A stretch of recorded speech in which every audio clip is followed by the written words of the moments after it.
Quiero darle la bienvenida a Alejandro Trujillo, él es contador público. Bueno, la primera pregunta y la clave es, ¿declarar renta es pagar impuestos o no necesariamente? Ok, eso es muy importante porque muchas de las personas cuando se enteran que tienen que presentar la declaración de renta enseguida creen que, me toca vender la casa, me toca vender el carro para pagar, y no necesariamente es así.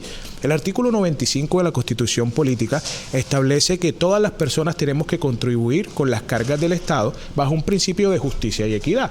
De ahí nace algo que se llama la obligación sustancial.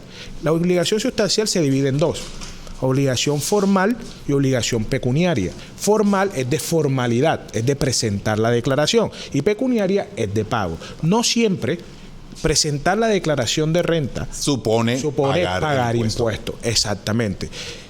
Siempre, y además que una persona promedio que se gane entre 4, 6, 7 millones de pesos mensuales, por lo general, con las deducciones que lo estaremos hablando en este programa, no le tocaría pagar impuesto de renta, a pesar de que le aplican la retención en la fuente, que le descuentan del pago, que muchas personas como que dicen, uy, me gano tanto, pero me descuentan la retención en la fuente. Bueno, eso es un anticipo que se le paga en la declaración y que después se deduce en el impuesto. Eso ayuda estratégicamente. La segunda pregunta clave es, ¿cuáles son las personas naturales cuáles son las características que debe tener una persona natural para decir tengo que pagar, tengo que declarar renta? Bueno, porque a veces el correíto de la DIAN no llega. Exactamente. Bueno, muchas de las personas tienen por error que, yo no me gano 6 millones de pesos, por eso no declaro renta. Y no, hay unas bases y unos topes que tiene que cumplir la persona para poder tener la obligación de presentar la declaración. Por ejemplo, si sus ingresos son superiores a 53 millones de pesos en el año, tiene que presentar declaración de renta. ¿53 millones de pesos cerrados? No, 53 millones 102 mil pesos.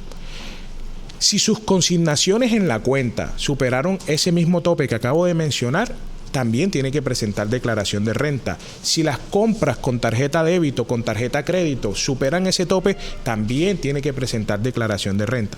Y si su patrimonio, digamos su casa, su carro, superan los 171 millones, tiene que presentar la declaración de renta. Entonces, esto es un tema un poco más complejo que lo ve la gente que dice, no, yo no me gano eso, no tengo que declarar. Pero muchas veces, erróneamente, prestamos nuestra cuenta, que préstame la cuenta porque me van a consignar $1 millón de pesos. $1 millón de pesos. Y ese $1 millón de pesos todos los meses va sumando. Cuando quiere ver, de pronto no tiene el ingreso, pero sí supera los topes. Y eso lo obliga a presentar la declaración de renta.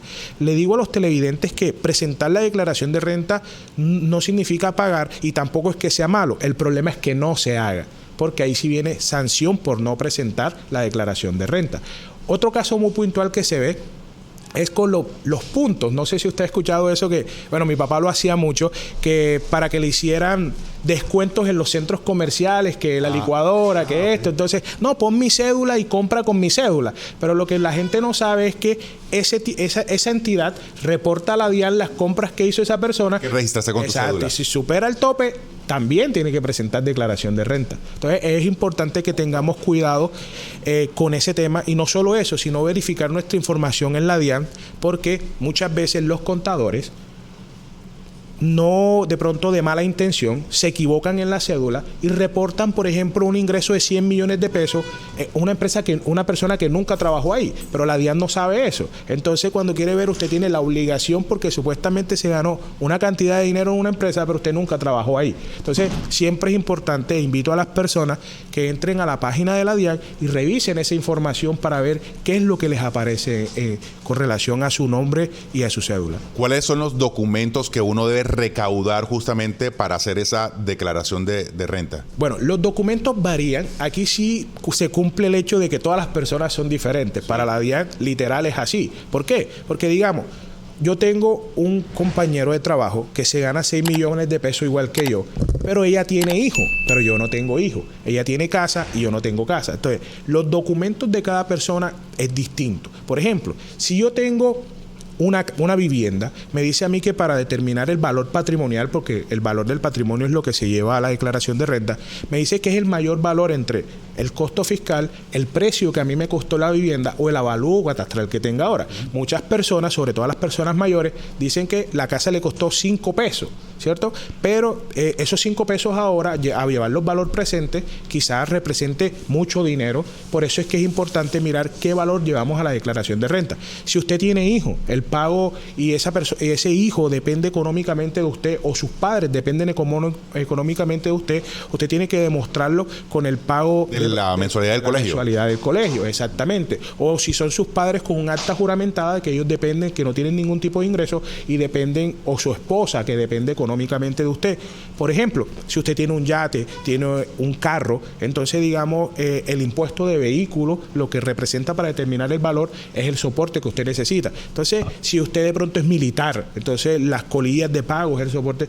Digamos que eso varía dependiendo el tipo de profesión y el tipo de ingreso que tengan las personas. La medicina prepagada, por ejemplo, también es deducible del impuesto de renta. Entonces, hablemos, digamos, de ¿cómo se clasifica el impuesto de renta? Se clasifica por cédulas. Son 5 cédulas. ¿Qué es cédula? Es fraccionar el ingreso. Están las cédulas de trabajo, o sea, las personas que ganan un salario, o las personas que son contadores, abogados, que son independientes, pero que no tienen más de 2 personas contratadas, digamos, en su oficina. Esos son empleados. Las personas que de pronto tienen un arriendo, las personas que de pronto tienen un CDT y generan un rendimiento financiero, eso se denomina renta de capital. Los pensionados, recordemos que existen diferentes tipos de pensiones, los de invalidez, los de vejez, de pronto de riesgos laborales. Ellos también tienen que declarar renta. Tienen que declarar, siempre y cuando sus pensiones superen el tope de los 53 millones anuales. Tenemos las personas que tienen acciones en empresa, que eso se denomina renta de dividendo, y en general tenemos las rentas no laborales, que viene siendo, como dice la DIAN, el que no quepa en este círculo caben pero todos tienen que entrar. Pero todos tienen que declarar siempre y cuando superen los topes. Entonces, de esos ingresos, ¿qué nos podemos deducir? Por ejemplo, la seguridad social que nosotros pagamos, eso salud, pensión, medicina prepagada, los dependientes económicos, las personas que dependan económicamente de nosotros. Sean adultos mayores o niños. Exactamente. El 4 por mil, eso que nos cobran, nos podemos descontar la mitad del 4 por mil. Nos podemos descontar. Hay algo que se llama aporte al Fondo de la Construcción. Cuando de pronto usted va al Fondo Nacional del Ahorro y hace un ahorro para compra de vivienda, ese porcentaje se lo puede descontar también. Entonces, digamos que hay sinfines de estrategias que se pueden utilizar para disminuir el impuesto de renta. Por ejemplo, si usted tiene un negocio, usted es comerciante, los costos y gastos, las facturas, el pago de la nómina, el pago de los arriendos, también se puede descontar para disminuir el impuesto. ¿Las deudas? Las deudas son pasivos. Eso determina más que todo el valor del patrimonio. Lo que yo tengo menos lo que debo, lo que me queda es el patrimonio. Entonces, digamos que eso no afecta temas de renta, pero sí es importante porque hay que declararlo ante la DIAN. Por ejemplo, si yo soy pensionado, o trabajador, o sea, tengo un ingreso mensual de 6 millones de pesos, ahí técnicamente tengo que declarar renta. Pero resulta que tengo una deuda con una entidad financiera y que me descuenta por nómina no, ¿cómo se le dice? Libranza. Libranza 3 millones de pesos, es decir, la mitad del salario. Ahí todavía entro en ese requisito de los 53 millones anuales para declarar renta, ¿o no? Sí, claro, desafortunadamente sí, porque se grava el ingreso, o sea, lo que percibe las personas. Pero si eso ni siquiera entra a mi cuenta. Pero igual el ingreso es la percepción de lo que gana la persona. Todo lo que sea susceptible de incrementar el patrimonio, dice el estatuto tributario, y independientemente de las deudas o los pagos que tenga la persona, ese ingreso es la base que constituye el impuesto de renta. Ok, ya. El IVA, lo que uno va al almacén de cadena y compra y yo me quedo con esa factura, ¿eso me sirve para hacer un descuento? Bueno, no sé si saben todas las personas que el año pasado salió una reforma tributaria. Sí, esa reforma, una devolución de IVA también. Exacto. Esa reforma tributaria trajo varios cambios en nuestro sistema tributario y estableció de que el 1% de todas las compras, sea de ropa, de restaurante, de lo que tenga, que no tenga relación con lo que usted hace, porque por ejemplo usted tiene un ingreso por un concepto, pero el restaurante no tiene nada que ver con la actividad que usted realiza. Bueno, la DIAN solo se puede descontar descontar de esos gastos el 1%. Así que imagínense que para que eso de 10 millones de pesos tiene que gastar bastante. Entonces, son esos límites que esta reforma vino bastante fuerte porque controla mucho y disminuye todos los beneficios que teníamos. Así que lo que busca la DIAN es que más personas naturales ahí sí tengan que pagar impuestos de renta. Por eso es que es importante tener una adecuada planeación para que para esta época de agosto, septiembre y octubre no tengan esos dolores de cabeza de pagar, por ejemplo, 5, 4, 6 millones de pesos en impuestos. Y mejor tener un saldo a favor. Exactamente. Esa es la magia de ustedes los contadores. Exactamente. ¿Saldo a favor qué es? Es que las retenciones que a mí me aplicaron superan el impuesto que yo tengo, por lo tanto, en otras palabras, la DIAN me queda debiendo a mí. Okay. Pero hay gente que le tiene miedo a esa devolución del saldo porque dicen probablemente me van a encontrar cositas y voy a terminar más bien yo teniendo un lío con la DIAN. ¿Por qué la gente le da miedo a eso? Bueno, lo que pasa es que cuando se solicita el saldo a favor... trampa, por ejemplo. Exacto. Cuando se solicita el saldo a favor y efectivamente no tiene la justificación para solicitar ese saldo a favor, ¿qué pasa? De que la DIAN te pide todos los soportes. Estos fueron tus ingresos, mándame esto. Y si efectivamente tú tienes tu rabo de paja, como se dice coloquialmente, lo mejor es que no se haga porque la DIAN se va a dar cuenta y después, en vez de la DIAN devolverte dinero, va a terminar sancionándote. Sí. Pero entonces, es decir, ¿es aconsejable solicitar ese saldo a favor o mejor dejarlo siempre allí? Depende, o sea, en la tributaria todo depende de los casos como tal. Si usted tiene su contabilidad al día, tiene sus soportes, efectivamente la declaración de renta se elaboró como lo establece la norma, no hay ningún problema con que usted solicite su saldo a favor. Pero si usted tiene su pecadito, por decirlo así, lo mejor es que corrija esa declaración y haga las cosas como son. Eso es lo que, digamos, un contador como usted y como la empresa que también usted representa, digamos, ese es el deber ser, es decir, no mentir. Eso es como el proceso de la visa. Gente que se encarga de mienten en todos los papeles que tiene que llenar y al final pregunta que ¿por qué me negaron la visa? Pues justamente por estar echando carreta. Exactamente. Si usted le miente a la DIAN y con todos los sistemas electrónicos que ahora está... Cruces de... Claro, está la factura electrónica, el documento soporte, está el RADIAN, está la información exógena. Entonces yo lo que le recomiendo es que haga sus cosas correctamente y cumpla con los deberes normativos porque la norma tiene, digamos, beneficios y que a través de la norma legalmente, estratégicamente, podemos disminuir los impuestos sin meterse en problemas. La base se redujo, ¿cierto? En esta nueva tributaria de hace 2 años se redujo la base. Bueno, la base sigue siendo la misma. Lo que se redujo fue las bases de los beneficios. Ah, ya. La nueva reforma, para las deducciones. Exacto, pero es importante que tengamos en cuenta algo. El impuesto de renta es un impuesto de periodo, o sea, se grava de 1 de enero a 31 de diciembre. Si la reforma tributaria sale en diciembre, la aplicabilidad de esa reforma la anterior. Exacto, es a partir del año siguiente. Por ejemplo, este año nosotros vamos a declarar los ingresos del año pasado. De 2022. Y en el 2024 nosotros vamos a presentar los ingresos de este año, que es con la nueva reforma. Bien. Contador. Uno es la declaración de renta, una persona natural puede hacerlo uno, ¿cierto? De hecho, la DIAN tiene un formulario en línea, pero definitivamente es un enredo. Y sobre todo para uno que no conoce mucho de estas, incluso nombres o terminologías de la contaduría, del tema de los impuestos fiscales, etcétera. ¿Qué es lo ideal?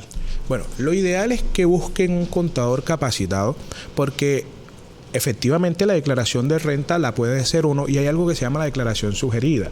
O sea, con base a la información exógena, la DIAN le sugiere una declaración, pero no tiene los costos, no tiene la estructura de las deducciones.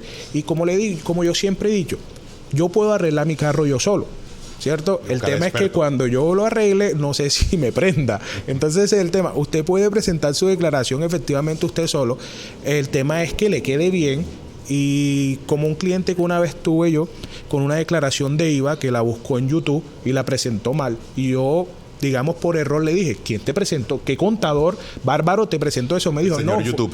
El señor YouTube. Yo como que, ok, entiendo. Entonces, es como ese aspecto de que sí se puede, porque efectivamente la declaración de renta la firma la misma persona, no la firma el contador. Pero sí les recomendaría tener ese acompañamiento de una persona experta para tener menos riesgo, porque desafortunadamente todos los errores con la DIAN se pagan con dinero. Sí. Bueno, hay muchas personas entonces que quieran estar interesados en que les ayude un teléfono para el que quiera contactarse con usted y que le ayude en este problema que arranca. No es un problema, pero es un requisito que todos debemos cumplir. De hecho, yo desde hace ya varios años me toca declarar renta y la persona que me hace este proceso me pide una serie de documentos, entonces yo estoy busca aquí, busca allá, qué más falta para poder hacer eso que realmente es un trámite para los que no conocemos de ese tema, es complejo. Sí, y es importante que se haga con tiempo, si bien los vencimientos comienzan ahora el 9 de agosto y terminan el 19 de octubre. No lo deje para última hora. Exactamente, porque entonces que